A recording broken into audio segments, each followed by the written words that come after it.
banyak nitrogen, kaya akan nitrogen. So organic material that's rich in nitrogen. There's three main types.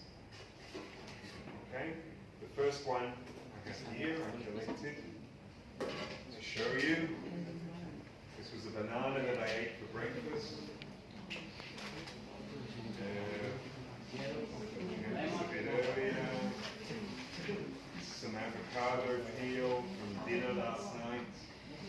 Egg that I ate yesterday. Okay. So all of this is nitrogen-rich material. All of these are food scraps, right? All of our food scraps.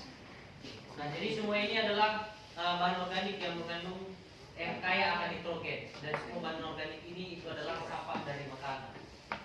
So anything that's that we're not eating, anything that's left over from the meals, anything that's gone bad, anything that's cooked and has gone bad, it's nitrogen-rich material and we can use it. Nah, jadi apapun yang biasanya kita makan, yang bahan organik yang bisa kita makan dan kemudian sisa-sisa dari makanannya itu semuanya biasanya akan kaya nitrogen. Okay. Another source of nitrogen, of nitrogen-rich material. An example here: green plant material. Anything that's from the plants that we don't need, that we cut, that is green, nitrogen-rich material. Dan kemudian yang kedua, apa saja lagi bahan organik yang mengandung yang kaya nitrogen adalah semua bagian dari tanaman yang hijau.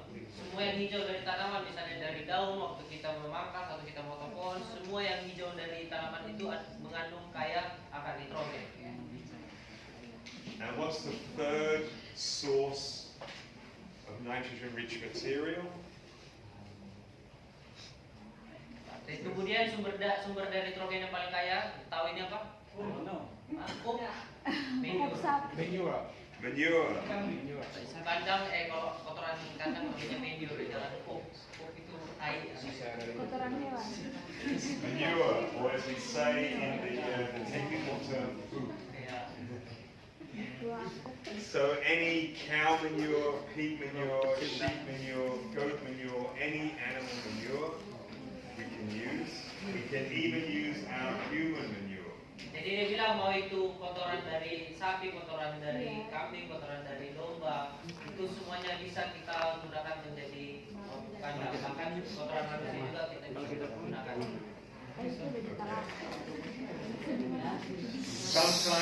Sometimes you'll see that these are called the greens.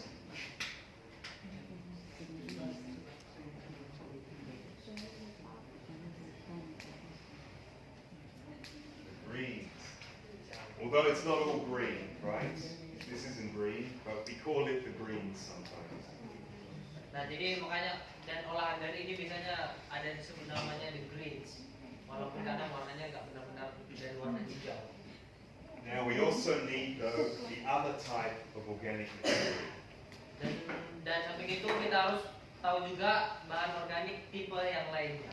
And the other type of organic material is what we call carbon-rich material. Dan bahan organik lainnya, salah satu yang tipe lainnya itu adalah bahan organik yang kaya akan material karbon. So, what's carbon-rich material? Any plant material that is dry, like dry leaves or straw, this is rich in carbon. Nah, jadi bahan organik dari karbon itu bisa dari apa? Dari tanaman yang sudah kering. Mau itu daun kering, mau itu jerami padi yang sudah kering, itu mengandung tinggi yang namanya karbon. So dry leaves, straw, all the stalks of the corn that are left over from growing the corn, this is what we can do with it. Anything that's dried out, it should be going here into the compost. Also straw from rice, yes, definitely. Okay. Again, we don't ever want to burn anything. Sometimes people the burn, right? Semua masih bakar ini jerami padi. Burn. Don't burn. Collect the straw, use it in compost. Jadi jangan pernah bakar jerami, kumpulkan buat Hindi jadi pwede raw kompos. sembarang oras. Karena dia Ang mengandung trabaho. karbon. So sometimes we call this the browns. Kadang Misalnya kita kumpul organik sa ini rumah, dengan the brown kita karena berpengaruh di rumah raw sebakar.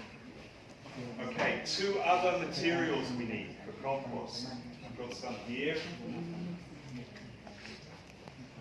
Water. Of course, we need water, right? It's a living system. Water is very important, enough, but not too much. Material yang lain yang dibutuhkan untuk ini pembuatan kompos adalah air. We want our compost to be moist, but not wet. Kita Moist like a sponge that you wring out, but not wet. kita mau bikin kompos kita itu moist itu artinya lembab, bukan wet. Wet itu artinya basah. And our final ingredient, I have a bucket of it here. Watch carefully as I pour this on.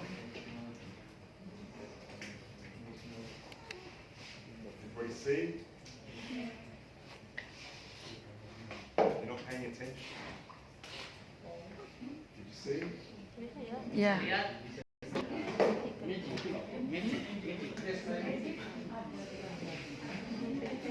Air. apa yang dibuatnya karena yang kosong udara dikasih. Oxygen. Kosong.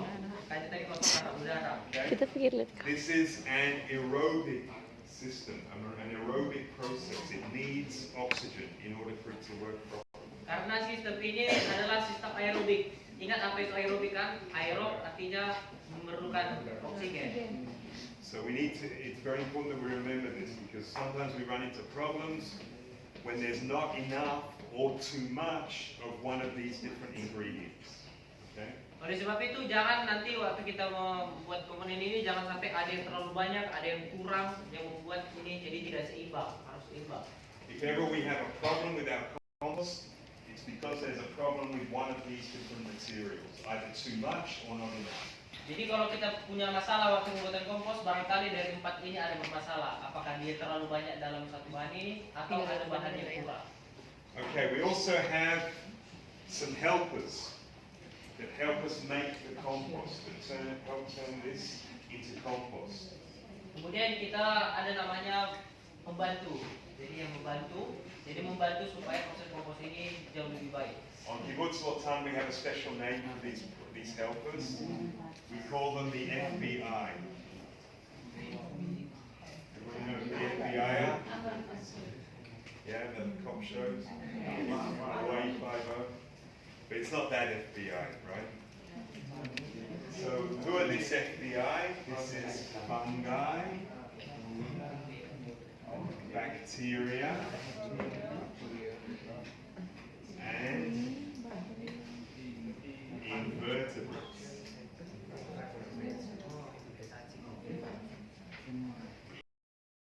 Because it's not just insects, right? It's also a lot of other animals that are not insects but invertebrates.